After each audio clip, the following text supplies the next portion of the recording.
Welcome back to my channel. The typical tenant in the UK is now spending around 38% of their take-home income just on rent. 2 years ago, that figure was closer to 29%. Every major analyst looking at this market is reaching the same conclusion. The situation isn't stabilizing. It's about to deteriorate significantly. Not slightly, not gradually, but sharply. What makes this especially concerning isn't just the numbers themselves. It's the underlying reasons behind them.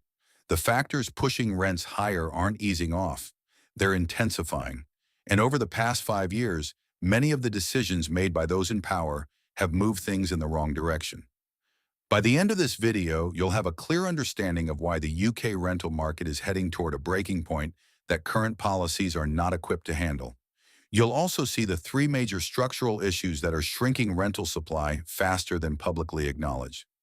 Most importantly, you'll understand what this means for you, whether you're renting, already own property, or are hoping to buy within the next couple of years. Each group is affected differently, but the impact is serious across the board. I've spent weeks reviewing data from official statistics, housing forecasts, professional surveys, parliamentary research, and charity reports. When all of this information is combined, it reveals a story that headlines don't fully connect. This isn't just a London issue, it's not limited to students, and it's not a temporary spike that will correct itself when interest rates fall. What's happening is deeper than that. Rental supply is shrinking at the same time demand is rising to record levels. That collision is already affecting millions of people, often hitting them the moment a rent renewal notice arrives. And here's the part that isn't being emphasized enough. What we're seeing now is only the early stage. The current situation is a warning. The more severe phase is still ahead. Let's begin with where things stand today, because headline figures don't fully reflect how serious this has become. According to official data, private rents across the UK increased by more than 8% in the year, leading into early 2024. The fastest growth since records began. Meanwhile, wages, after adjusting for inflation, have grown at roughly half that pace. This means the gap between income and housing costs is widening month by month. And this isn't confined to London. Cities like Manchester, Bristol, Leeds, Edinburgh, and Birmingham are seeing rent increases that rival or even exceed the capital. Places that were considered affordable alternatives just a few years ago are now reaching levels that would have seemed extreme not long ago. The pressure has spread nationwide, leaving very few affordable options. Now look at supply, because this is where things become more serious. Since 2016, around 300,000 properties have exited the private rental sector. Landlords have sold, converted, or left the market altogether.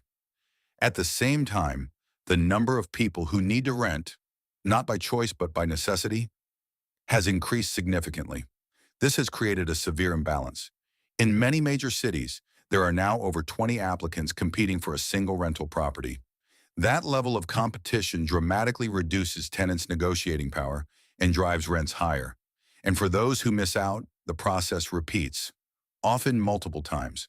The supply problem isn't only about landlords leaving, it's also about insufficient new housing. In England, new housing completions were around 234,000 in 2022 to 2023. The government target is 300,000 annually, a figure that hasn't been consistently reached for decades. Even more concerning, the pipeline of new developments is shrinking rather than expanding. So on one side, supply is falling. On the other, demand is rising, driven by factors beyond individual control. Net migration reached record levels in 2023, adding immediate pressure to the rental market. At the same time, higher mortgage rates have forced many potential buyers to remain renters. People who were ready to purchase have been priced out, increasing demand further. There's also a shift in household patterns. Single-person households are at their highest level on record. One person requires one full property, not just a room, which multiplies demand beyond what population numbers alone suggest. So supply is decreasing while demand is increasing, and both forces are colliding in real time.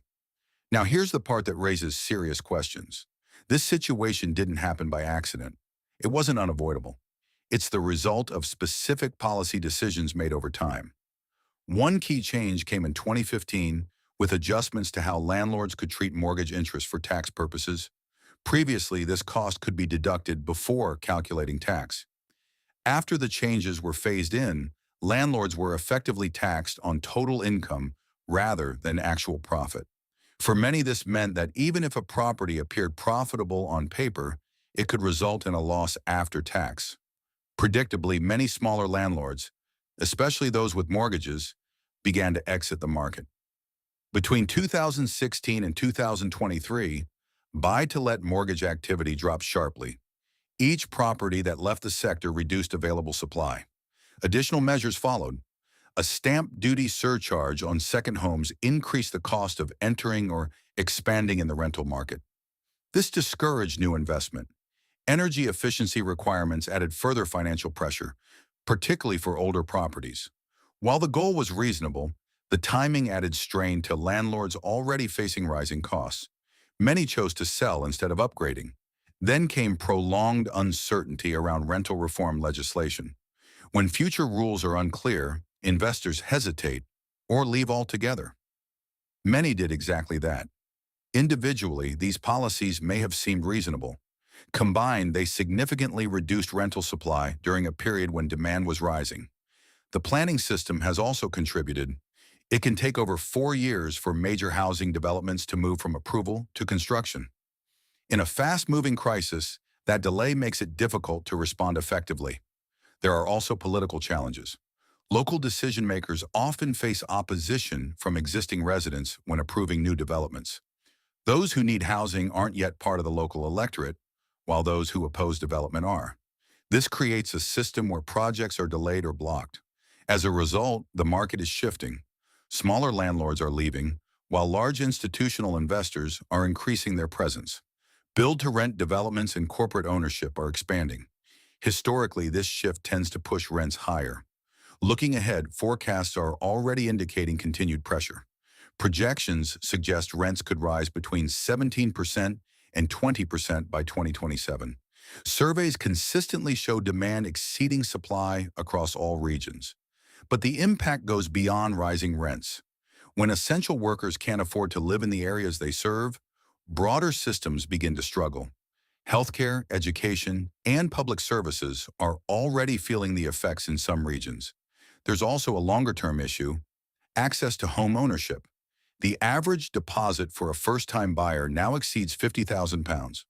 With high rents limiting savings, it can take many years to reach that figure. For many, this extends their time in the rental sector indefinitely. This creates a cycle.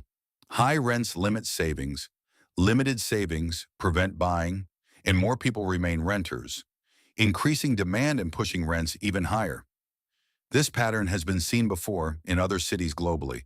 When supply fails to keep pace with demand, prices rise sharply, and the effects spread beyond housing into wider society. And behind every statistic, there are real people. Young professionals, families, and older renters alike are facing difficult decisions, whether it's cutting expenses, relocating, or waiting years for alternative housing options. This isn't limited to one group. It affects people across different ages, incomes, and life stages. So, what can be done? In the short term, renters should understand their rights and ensure proper procedures are followed for rent increases. In some cases, there may be more room for discussion than expected. In the medium term, several policy options are already known, including planning reform, reviewing tax structures, and aligning housing support with current market conditions. Long term, other countries provide examples of alternative approaches, combining investment and regulation to maintain affordability. The challenges are significant, but solutions do exist. If you're currently renting, your experience reflects a broader system issue, not an isolated case. Understanding the causes helps make sense of what's happening. And ultimately, awareness is key. Meaningful change begins when more people understand the real drivers behind these trends.